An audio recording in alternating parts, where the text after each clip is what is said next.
I finally got around to playing Ghost of Tsushima, which is something I apparently cannot pronounce because it was on the PC and I'm too lazy to set up the PS4. And I'm firmly convinced people will get the best experience out of Ghost of Tsushima by setting it to the highest difficulty they can handle. Let me explain. It's a game about Jin Sakai and his half-Filipina, not girlfriend, Yuna, who are trying to defend her homeland from Mongol invaders. The main emotional conflict is how exactly Jin will do that. The Mongols are an invading force that do not care for fair play or ideas such as not setting people on fire.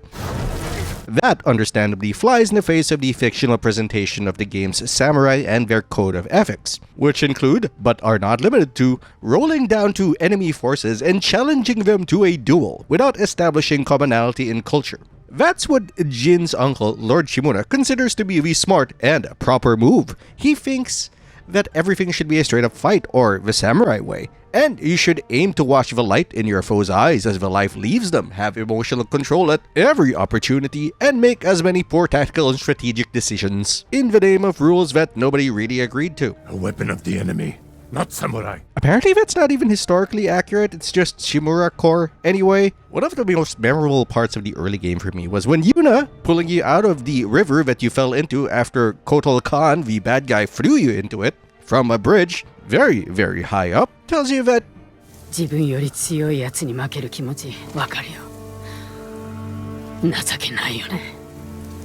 and recommends cheating and scamming enemies at every opportunity. Doing that lets you and Yuna do more good, such as actually standing a chance against a much larger force that doesn't follow the rules and keeps hostages alive because the Mongols in the game execute them the moment their control is threatened, which is a strong argument.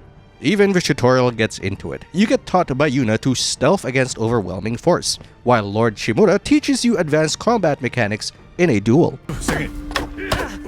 Not samurai. That is a controlled environment, a situation that is strongly juxtaposed by the start of the game, wherein the game only teaches you how to do a basic attack and a block, simulating perhaps Jin forgetting his training under severe pressure. These tutorials emphasized where each approach is most efficient and usable. Of course, you can just ignore all of that and just fight your way through everything, which is certainly possible at lower difficulties and even at higher ones if you're good enough. And that's a valid way of playing it, and if you're happy doing that, more power to you. But I think if you want to have a more holistic experience, one closer to what the devs probably intended, you gotta put it at the highest difficulty you can handle and use that difficulty to put yourself in Jin's crusty hakama. I started playing the game on the hardest available difficulty, lethal, on my first playthrough. I couldn't just bully my way through enemies who were numerous and deadly and willing to remove hostages to give me a non-combat, non-standard game over. There were some occasions where it would work, but those occasions felt like more luck than anything else, especially at the start when I didn't really know how to play, especially since I did not have all these wonderful toys to play with.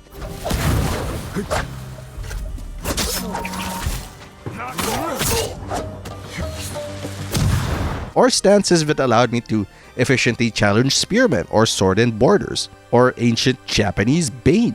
So of course, one of the earliest story missions teaches you stealth, and immediately emphasizes the emotional conflict that Jin faces. Sneaking up to people like a thief and then stabbing them in the back, that was not how he was raised. You'd shoot a man in the back.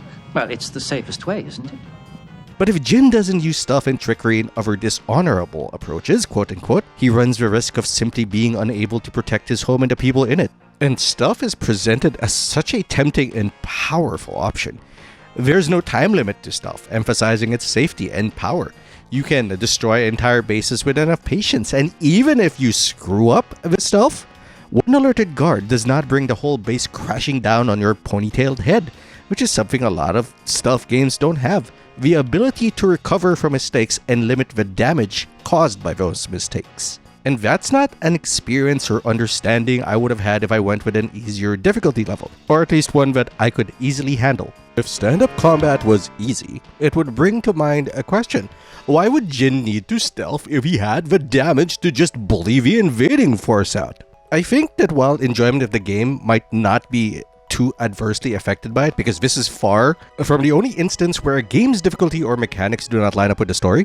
Dude should be infected by now. But for Ghost of Tsushima, the game's well-crafted difficulty along with how the story is set up do come together in a really fun and engaging way, at least for me. So what makes the difficulty in Ghost of Tsushima work? How did Sucker Punch tune it? If there's anything about game difficulty as a whole that I dislike, it is meat shielding. More HP stacks aren't fun, which is a common issue in a lot of games, at least when I was growing up.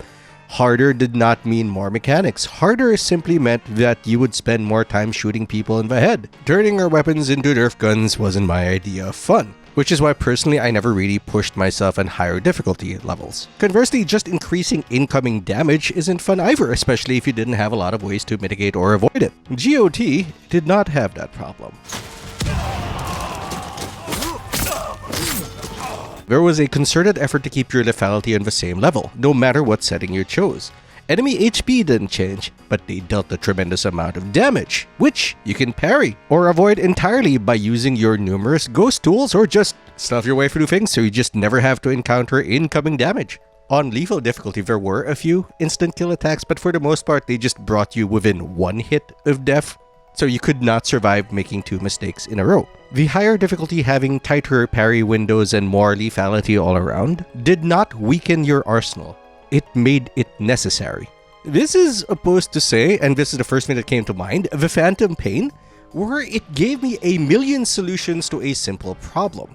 How do I get past this guard? Well, I could create an explosive Rube Goldberg machine to knock them out.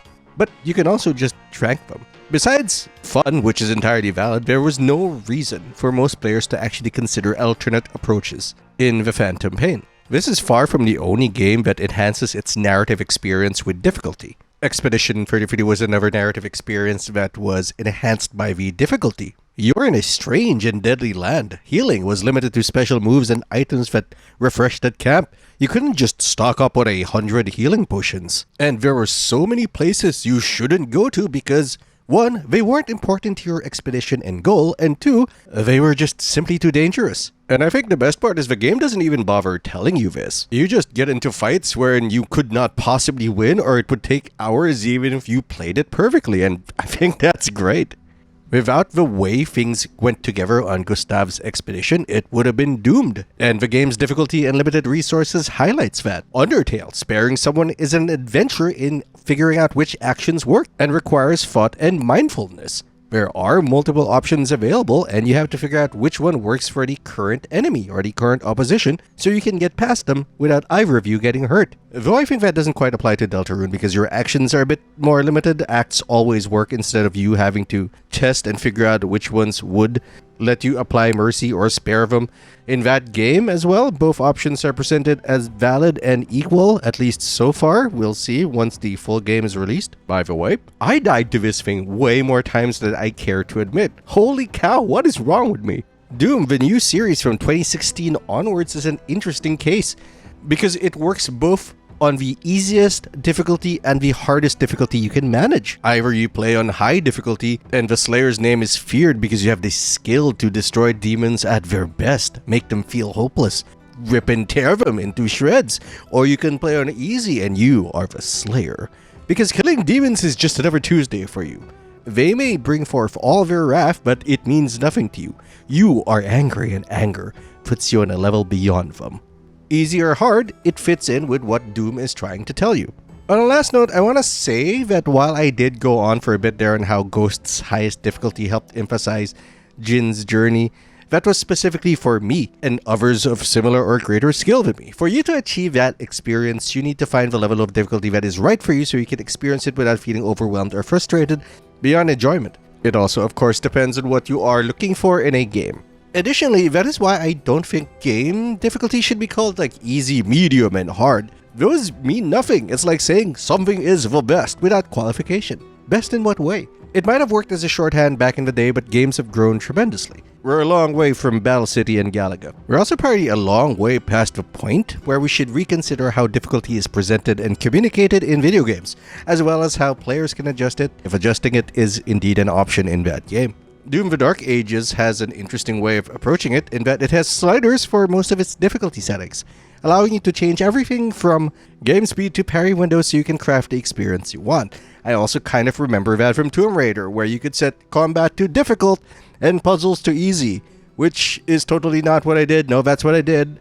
I'm not usually in games for puzzles, you dig? That all said, I also understand that changeable difficulty is not for all games or experiences or even people. But that's a topic for another day. For now, thanks for watching. I am Patinator. You know what to do. I'll see you later.